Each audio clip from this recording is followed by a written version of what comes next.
네, 화요일입니다. 오늘도 주의 말씀으로 경건하게 또 은혜롭게 하루를 시작하기를 원합니다. 기도합니다.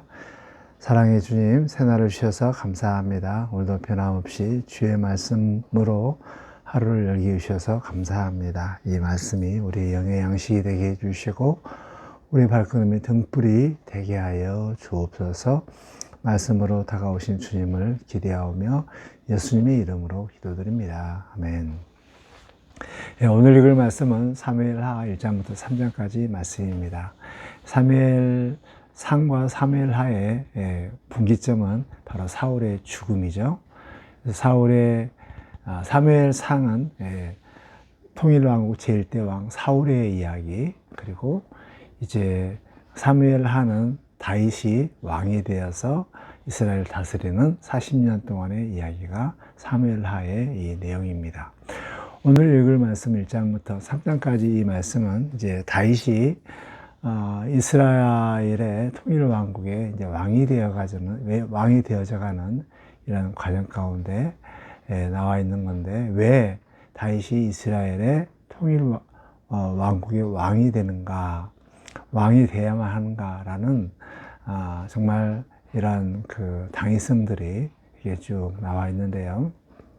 1장에서는 참 이렇게 사람과 사람의 이런 대비를 통하여서 다윗의 그런 그 통일 왕국의 준비된 왕의 이런 모습들을 나타나게 되는데, 1장은 이제 사울과 요나단의 죽음에 대한 반응이 나옵니다. 이제 두 사람의 대비되는 내용이 나오는데, 하나는 이제 이 사울 왕이 죽음에 대한 소식을 가지고 온 아말렉 이 소년입니다. 아말렉은 사울 왕이 죽은 이 기회를 타서 자기 왕인 다윗에게 큰 공을 얻어서 이게 좀 기회를 타서 성공하고 싶은 이런 마음으로 이제 다윗에게 다가옵니다. 그래서 사울의 왕관과 창을 가지고 와서 이제 이 소식들을 쭉 전하게 되는데요. 다윗은 사울의 이러한 죽음의 소식을 가지고 온 이 소년에 대해서 이방인이 어떻게 하나님의 기름 부은 자를 죽일 수 있는가, 그리고 처형시키고, 그리고 다윗은 저녁까지 슬퍼하며 금식하고, 또 그리고 활의 노래를 애가를 지어서 이스라엘 백성들에게 이렇게 슬픔을 또 기억하라, 또 사울과 요나단을 기억하라고 이렇게 노래를 지었습니다. 참 여기에서 참 다윗은 사울의 죽음이 자기에게 기회요, 또 어쩌면 정말 그 고생 끝이고 또 이제 왕으로 등극할 수 있는 이런 좋은 소식이지만, 그러나 이것에 대해서는 전혀 이렇게 반응하지 않고 오직 사울의 죽음에 대해서 안타까워하고, 또 이방인의 기름 부음을 받지 않는, 그러니까 할례 받지 않는 이방인이 하나님의 기름 부은 자를 죽은 것에 대해서 정말 하나님이 하신 일이 정말 이렇게 무시당하게 되고, 또 땅에 떨어지는 모습을 보면서 아파하는 이런 모습들을 봅니다. 참 여기서 다윗이 얼마나 정말 하나님께 세움받는 이런 왕이 될 수 있는가를 알 수 있고, 정말 하나님 앞에서 이렇게 사울 왕을 또 요나단을 정말 진정으로 슬퍼하고 아파하는 이런 모습들을 이렇게 볼 수가 있습니다. 2장에서는 이제 남과 북이 이제 갈라지는 이런 왕권이 두 개가 이제 세워지는데요. 북쪽에서는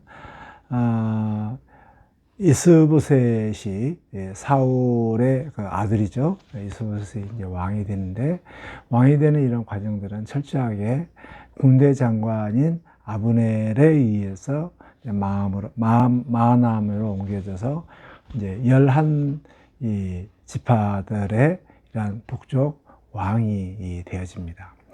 이제 남쪽에 그 다윗이 이제 왕이 되는 것은 2장 1절에 보면 철저하게 하나님 앞에 묻습니다. 시글락에 머물러서 사울 왕이 죽은 것을 이제 듣고 나서 이제 하나님께 묻죠.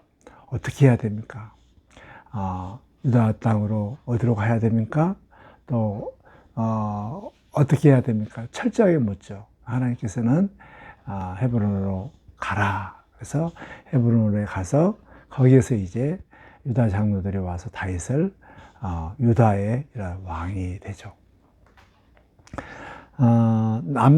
유다 그 다윗 남쪽에 유다의 이런 왕은 장로들에 의해서 하나님의 기름 자를 기름 부어서 왕이 되고, 또 북쪽은 아브넬의 그런 야심찬 어떤 권력, 이 군사력을 중심으로 해서 이렇게 아브넬이 중심으로 한 사람이 중심에서 이제 꼭두각시 같은 이런 이스보셋을 왕으로 세워서 이 북쪽 이 왕권을 좌지우지하게 되죠.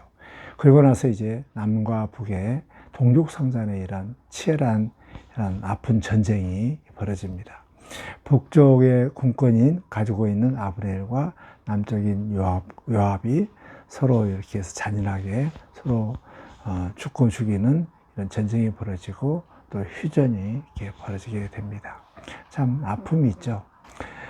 그리고 이제 3장은 이제 그 실권을 가지고 있는 아브넬이 이제 자기가 정말 북쪽에 이런 실권을 가지고 있다는 것을 확실하게 보이기 위해서 사울의 첩을 이렇게 이제 데리고 와서 자기 부인을 삼습니다. 이에 대해서 이스보셋이 한마디 하죠. 이럴 수는 없다. 그랬더니 이제 아브넬이 그러면 이 나라를 다윗에게 다 줄까 하면서 엇박지르니까 힘이 없는 이스보셋은 한마디도 못하게 됩니다. 그 일 이후로 아브넬이 마음이 상하여서 이제 다윗에게 오고 또 이 모든 11 지파들을 다윗에게 다 넘기려고 이렇게 옵니다.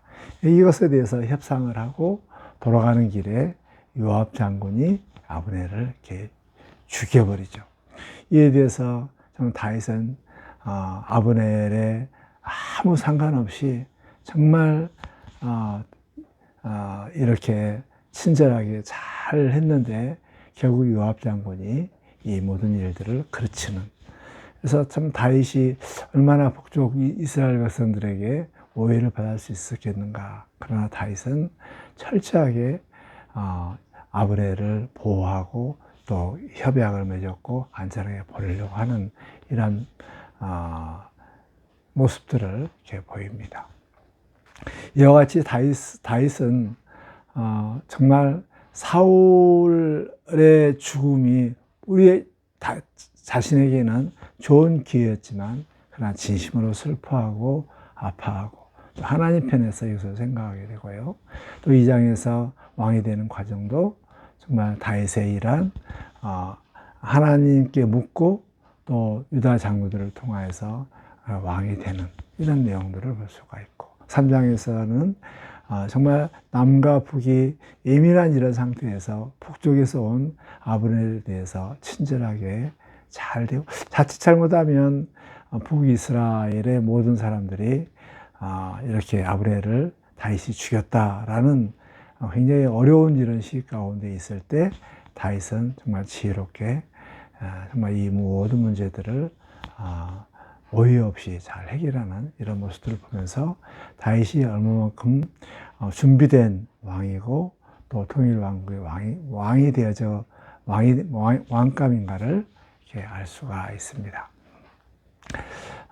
참 다윗의 이러한 점점 통일 왕국의 왕으로 되어져가는 과정이 7년 반의 긴 기간 동안, 즉 다윗이 사울이 죽었다 해서 바로 왕이 되는 것이 아니라 이런 7년 반 동안 긴 헤브론의 기간에 있은 이후에 이제 왕이 되어지죠.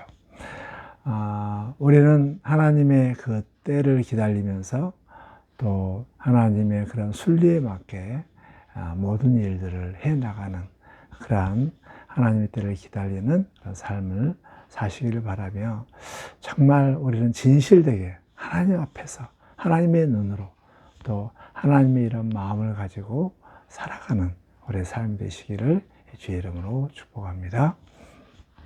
하나님 마음에 합한 다윗의 이러한 삶들, 자기에게 정말 기쁜 소식이고 자기에게 유리한 일이 있었지만 하나님 편에서 이것을 생각하고 또 감정을 또 그대로 또 표현하며 일들을 처리하는 다윗의 모습을 봅니다. 또한 정말 이 하나님의 그 순리에 맞게 하나님의 지시에 따라 오고 감을 통하여서 점점 하나님의 뜻 가운데 다윗이 이스라엘의 왕이 되는 이러한 모습들을 보면서 하나님의 때와 또 하나님의 또 이 계획과 또 하나님의 이러한 그 인도하심들을 늘 바라면서 하나씩 7년 반 동안이라 기간 동안 또 준비되면서 왕이 되었습니다. 하나님 우리 마음 가운데 이러한 다윗처럼 믿음으로 또 하나님의 때를 기다리며 또 하나님의 마음으로 하나님 또 살아가는 우리의 삶이 되게 하여 주옵소서. 예수님의 이름으로 기도드립니다. 아멘.